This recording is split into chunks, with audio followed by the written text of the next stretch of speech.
When I moved here in 2000, Republican John McHugh had a lock on the North Country's congressional seat. He served 16 years in D.C. But after he retired, this seat has been fiercely fought for. Big campaign events, debates, controversy, attacks, with people who became household names. Bill Owens, Dee Scozafava, Matt Doheny, Doug Hoffman, Aaron Wolf, Elise Stefanik, Tedra Cobb, Matt Castelli. This year, not so much. Republican Elise Stefanik is now a commanding national political figure with millions of dollars. Her challenger entered the race late and is still struggling to break through. A profile of Democrat Paula Collins on today's Story of the Day.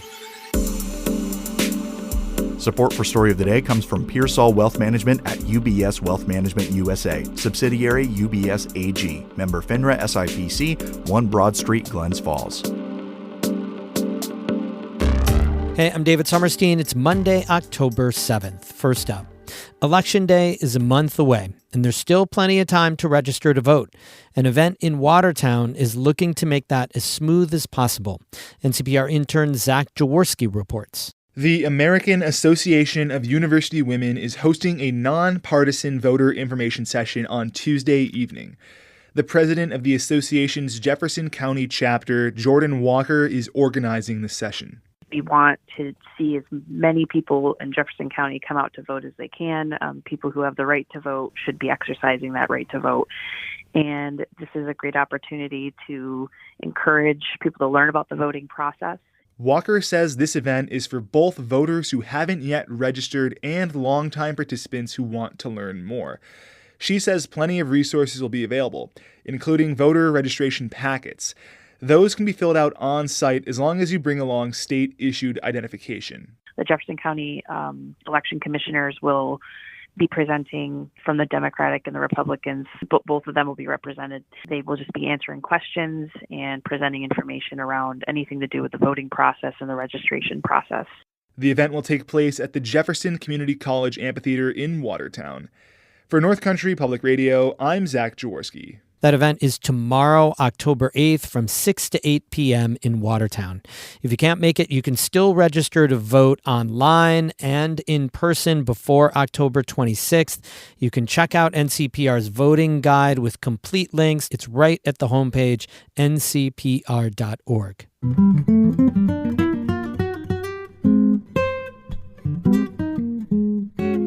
The race for New York's 21st Congressional District this year pits 5-term Republican incumbent Elise Stefanik against North Country political newcomer, Democrat Paula Collins. Stefanik has huge advantages heading into this final stretch: name recognition, campaign cash, and strong ties to former President Donald Trump, who's popular in the North Country. That's frustrated local Democrats who've poured time and resources into multiple candidates only to be defeated at the ballot box. But as Kara Chapman reports, Collins thinks there are multiple ways to define winning this election. About a couple dozen people gather at Plattsburgh Town Hall for a meeting of the Clinton County Democratic Committee. Paula Collins is here to introduce herself. So I have a heavy task in this 10 minutes, and that is to tell you who I am, why you should support me, and why you should volunteer to help my candidacy. So I'll talk pretty quickly. Collins tells the group she's originally from the Deep South, Louisiana. She lived in Texas before moving to New York City in 2009. To join the New York City Teaching Fellows and taught special education. Toward the end of her teaching career, she started going to law school at night. That led to her current job as a cannabis tax attorney, and she says that work brought her to the North Country. Collins says she was looking to settle down here and asked who planned to run against Stefanik so she could support them. And the response came, well, that's the thing, Paula. Nobody's running against Elise.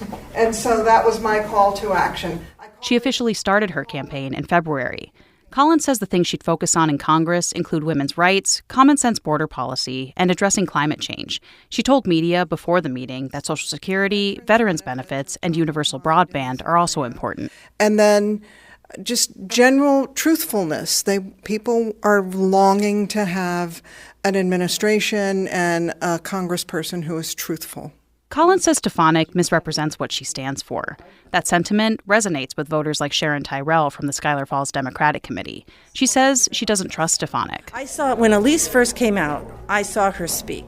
And she was much more, not progressive, but she was more middle of the road. And she has leaned whichever way I feel is going to get her further personally.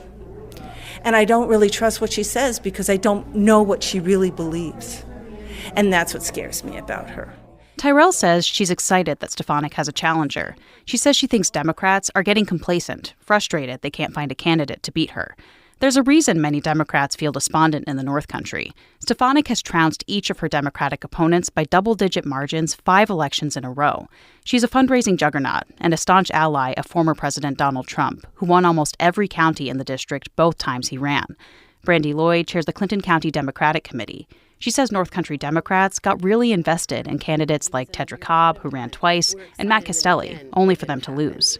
And so I think it's just a human nature, right? You just start feeling a little defeated. So then when someone else shows up and we're like, well, what are the odds? So we've worked, we've worn through shoes, we've knocked on doors. It's to a point where can it happen? But she says Collins has won them over.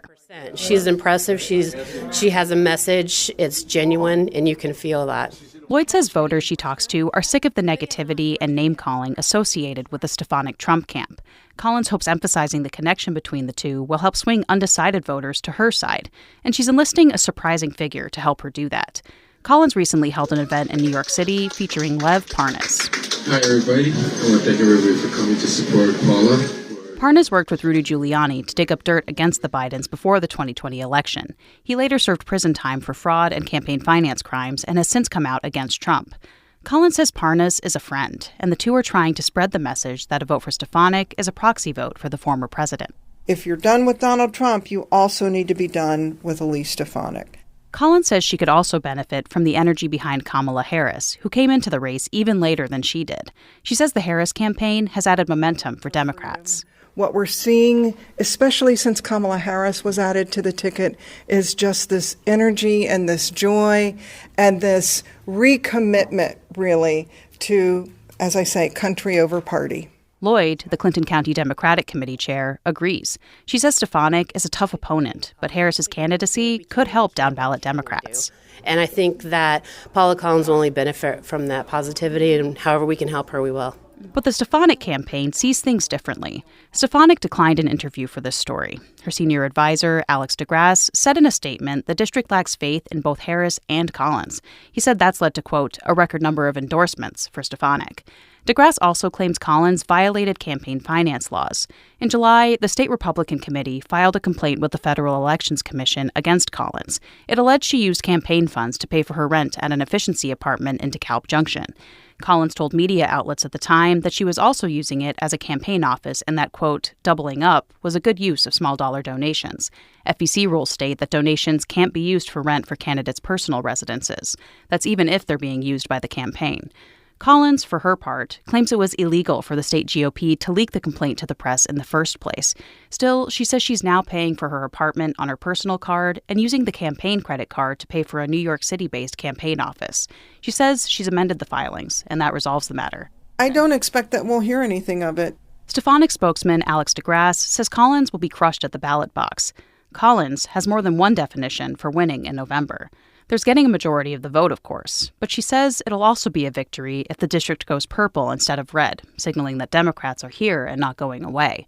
And Collins told Democrats in Plattsburgh her campaign this year may just pave the way for a stronger effort in the 2026 midterms. Is that we use this time to build our team and our volunteer network and our organization and know who's willing to work where in what neighborhoods, either in this county or in any of the other 15 counties.